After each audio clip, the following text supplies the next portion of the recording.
Up to this point, we've talked about the installation and configuration of our domain controllers. We have them pretty much all set. Now we need to add objects to that Active Directory database, and we're going to do that in this lesson here. We're going to talk about creating and managing users and computers. In this sub-lesson, we're going to focus on working with those users and computers using the Active Directory Users and Computers interface as well as PowerShell. In order for our users to get authenticated through Active Directory, we need to create them an account. And we have several different tools that we can use to do so. The ADUC, which is where we're going to spend most of our time in. PowerShell commands, of course. We have a couple other commands too if we want to add users or modify users in bulk, and those are called dsadd and dsmod.exe. And of course, we can use the Active Directory Administrative Center. In order for us to be able to manage our users, we have to be part of the domain admins group, or a group that doesn't have all those permissions is called the account operators group. So if you want someone to be responsible for managing your users, make them part of the account operators group instead of giving them full domain admin permissions, and they can manage those accounts. You're going to want to create an organizational unit for users. Yeah, I know, you have a users container that's out there by default. We can't apply any group policies to that user's container. So it doesn't do us as much good as creating an OU for your users. So the first thing you're going to want to do in ADUC is create an OU and populate all your users in that OU. The second thing you want to do is come up with a naming convention for user account. So that way when you create an account, you already know the convention that you're going to use. A typical combination of conventions is a first and last name, maybe some initials sprinkled in there. It could be the first letter in the entire last name, so in my case it'd be Balderman, or it could be the entire first name with the first letter of the last name. So then my username would be Brianna. So either way I can't win. But regardless of what you come up with a strategy where each user is unique. I can't have any redundant usernames out there. So if you want to come up with Brian A with a J for my middle initial, you can do that. But just be sure your strategy takes into consideration of duplicate names. Creating the account is just one step in the process. You also need to configure those accounts. We're most likely going to add our user account into group memberships. We may want to add some additional details to our users, like the organizational details, in addition to advanced account properties. If you're going to provide a home folder for your users, you're going to want to create that home folder prior to configuring these accounts. That way you can associate that home folder with your accounts. It's best practice to disable any account that's not being used. If someone goes out on a short-term disability, or if you have someone who's taken a temporary leave of absence, be sure you disable that user account so it's one less account that's available for use by hackers. As you know, PowerShell is the command line utility for most of the Microsoft products out there, and it's no different for AD, specifically with your user accounts. You want to add a no user account instead of using ADUC, you can use the new-AD user account for creating that new account. You can modify the properties of the account using the set-AD user, and you can retrieve properties of an account by using the get-AD user. And if someone upsets you, you can remove that account using the remove-AD user. And this is pretty sweet. If someone's leaving the company and someone else is taking over that job, you can simply rename that account. So if you've already given me an account and you put me in groups, you've assigned me all the permissions, and someone else is stepping in to take my job, you simply rename that. Remember, all of these accounts are associated with a SID. So it's actually using my SID for accessing resources. Now this same SID will be used for this user that's taken my place. If you want to move an Active Directory object from one container to another, maybe by accident you created my account in the user's container that was created by default, and now you want to move me to an OU, you can do so using a PowerShell commandlet of move-ADO object. But what if I know the company's about to hire 100 people or 200 people over the next 6 months, and I want to simplify the creation of these accounts as they come in? They're all going to the same department within the organization. What you're going to want to do is create a template. A template is going to contain pre-configured properties for those new accounts.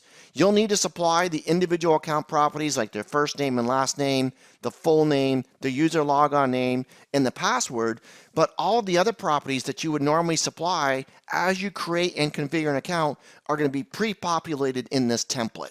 Now, this template should not be available for access, so you're going to want to disable the template account, and you're going to set that template account so users cannot change the password. After you've created a template and you're ready to create a user account, it's going to copy your group memberships, home directories, profile settings, your logon scripts, as well as hours, your password settings, your department name, as well as your manager. So look at the time that you've saved by creating that template and creating the accounts using that template. All of this is pre-populated for you, avoiding the need to add this for every new user account that you're creating. Alternatively, if we have a bunch of users coming in at the same time, we'll then drop out and use PowerShell scripts as well as a couple command line utilities for managing our users in bulk. And at this point, we're going to bebop out to our image. I'm actually just spun up our first domain controller because we're working with Active Directory users' computers. So we're just going to work with it from that image versus the second image that we've been hammering on through the last few demos. So here we are in our first image, our very first domain controller that we created. And I'm going to go up to Tools, and I'm going to go to the Active Directory users and computers. And inside of here, we have these containers on the left-hand side. We have the users container, which is created for you by default when you install ADUC. We're going to right-click and go to New. And we're going to scroll down and find our user option. And let's create an account for my wonderful wife, Linda. So we're going to create this account, provide a first name, a last name, and then her login name is going to be Linda. And then we'll go ahead and do a next. And then we'll set up a password for her.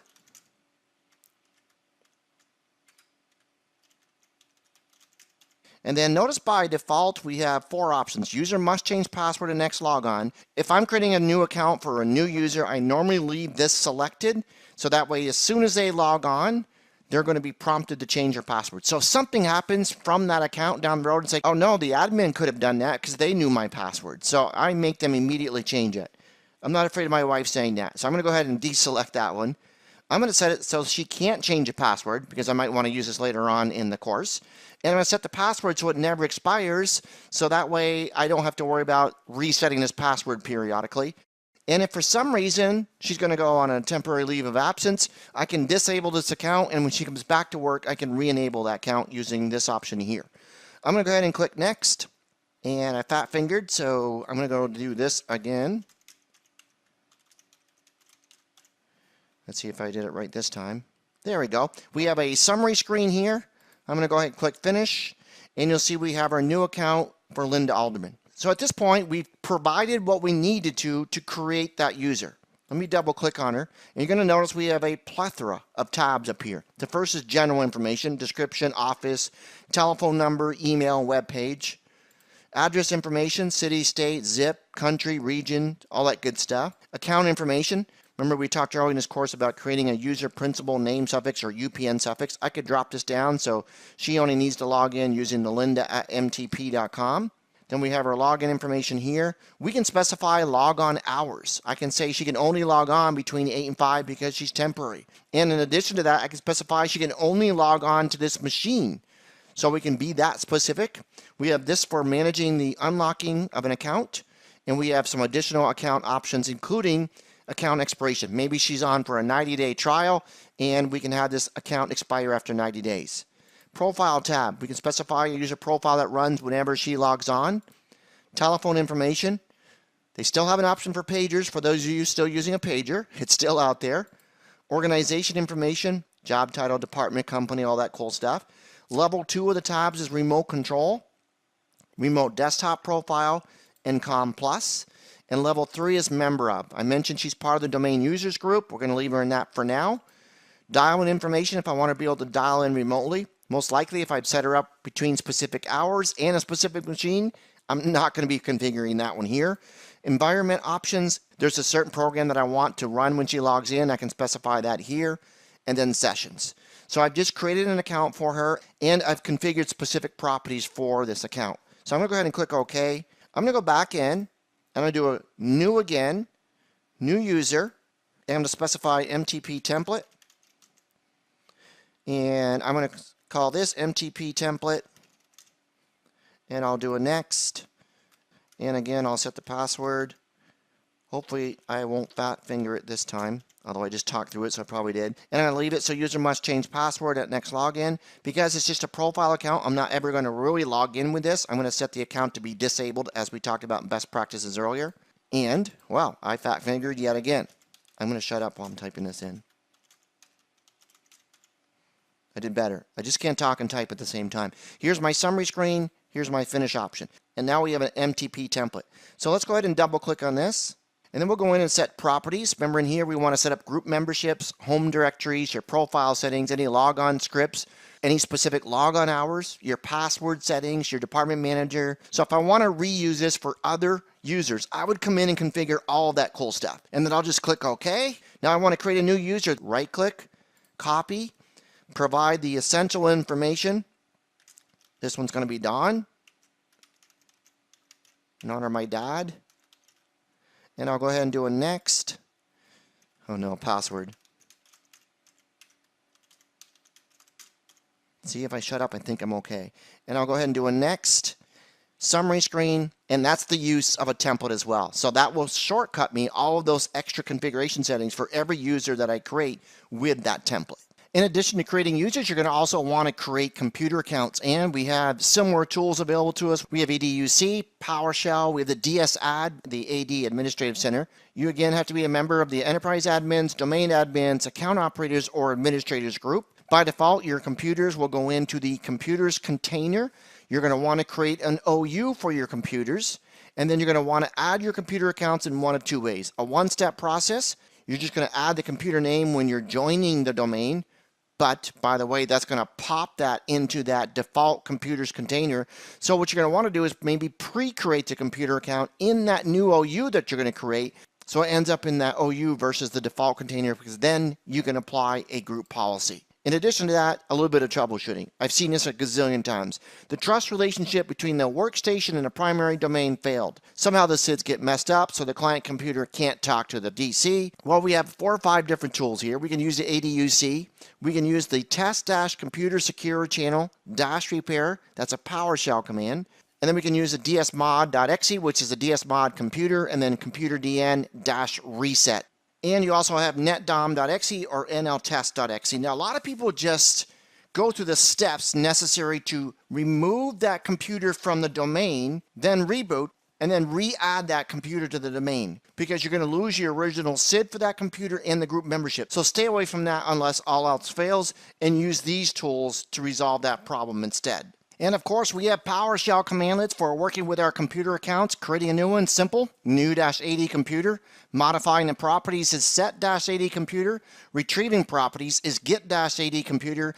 And toasting a computer is remove-AD computer. And I keep asking Microsoft to rename that remove to toast, and they're not cooperating, but I'll keep working on them. And we already talked about the test-computer security channel. And you can also reset passwords for a computer account using the reset-computer machine password. You can rename or move an object using the respective rename-AD object or move-AD object. As we've done in the past, we're going to step out to our image, back to our main domain controller, and we're going to take a look at working with computers in ADUC. So let's jump back into ADUC. And you're going to see we have a container called computers. We'll double click on that and we'll see we had no one in there, because all we have really are 2 domain controllers. And we talked about 2 ways for us to add a computer to a domain and into this ADUC. And one way is to join the domain, and the second way is to pre-create that. So we're going to right click and we're going to do a new computer right at the top here, and we'll call this Brian's Surface. And then the user or group, the default is domain admins, and I can assign this computer account as a pre-Windows 2000 computer. I don't think anybody's still running that out there, but just in case, you would check that baby right there. And then I would go ahead and do an OK. So then when I get ready to join this computer to the domain, I need to make sure I spelled it exactly as this. It's going to check ADUC and see that this computer account's already been created. And then we can double click and you'll see we have a few different tabs in here. We have the general tab with the computer name. We can supply a DNS name, the type of DC, the site and description. We can specify the operating system version and if there's a service pack on there. And by default, it belongs to the domain computers group. It actually creates a group for our computers as well. We can specify delegation where a computer can act on behalf of another user. The location of our computers, so we have a geographical location of this computer.